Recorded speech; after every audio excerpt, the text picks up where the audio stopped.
읽어주는 교과 첫째 날 1월 16일 일요일 구속자로서의 형제. 레위기 25장 25에서 27절, 47에서 49절을 읽어보라. 가난으로 인해 자신의 소유나 자유를 잃은 사람을 누가 구해줄 수 있었는가? 모세의 법은 어떤 사람이 너무 가난해서 생존을 위해 자신의 소유, 심지어 자기 자신마저도 팔아야 했다면 그 소유나 자유를 50년마다 돌아오는 희년에 돌려받을 수 있다고 규정하고 있었다. 희년은 빚이 탕감되고 소유를 되찾으며 포로들에게 자유가 선포되는 큰 안식년이었다. 하지만 50년은 기다리기에 긴 시간이었다. 그렇기 때문에 모세의 법은 가장 가까운 친척이 남아있는 빚을 대신 갚고 빚진 친척을 더 일찍 구해낼 수 있는 방법도 함께 제시하고 있었다. 가장 가까운 친척은 살인사건에서 정의가 구현되도록 보장하는 사람이기도 했다. 그는 자신의 가까운 친척을 살해한 사람을 추적하고 처벌해 흘린 피에 대해 원수를 갚아주는 사람이었다. 히브리서 2장 14에서 16절을 읽어보라. 예수님, 그리고 우리는 이 본문에서 어떻게 묘사되고 있는가? 이 본문은 우리를 마귀의 노예들로, 그러나 예수님은 우리의 구속자로 묘사하고 있다. 아담이 죄를 지었을 때 인류는 사탄의 권세 아래로 들어가게 되었다. 그 결과 우리는 죄에 저항할 힘이 없었다. 더 심각한 것은 우리 스스로가 해결할 수 없는 우리의 죄가 요구하는 죽음의 형벌이 있다는 사실이다. 그러므로 우리에게 소망이 없는 듯 보였다.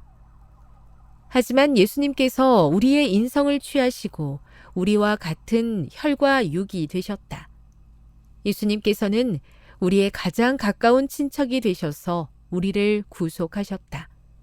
예수님께서는 우리를 형제라고 부르기를 부끄러워하지 않으셨다. 우리의 본성을 취하시고 우리를 구속하심으로 예수님께서는 자신의 신성을 드러내 보이셨다. 구약에서 이스라엘의 참된 구속자, 그들의 가장 가까운 혈육은 여호와 하나님이시다.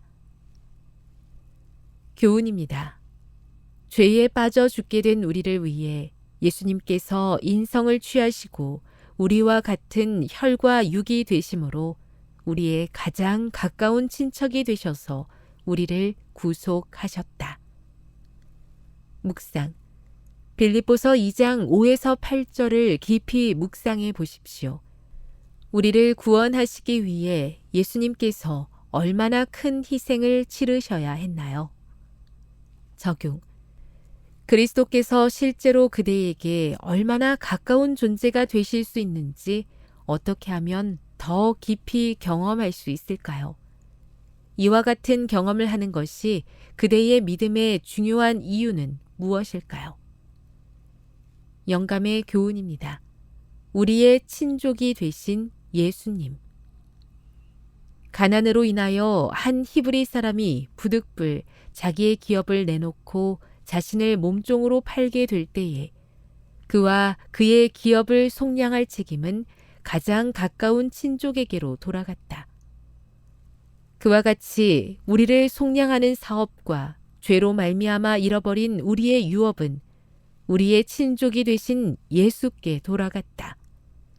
예수께서 우리의 친족이 되신 것은 우리를 속량하시기 위함이었다. 시대의 소망 327. 죄의 결과가 가져온 절망적인 상황 가운데 있는 우리를 구원하시기 위해 인간의 몸을 취하고 이 땅에 오신 예수님의 사랑과 은혜에 감사합니다.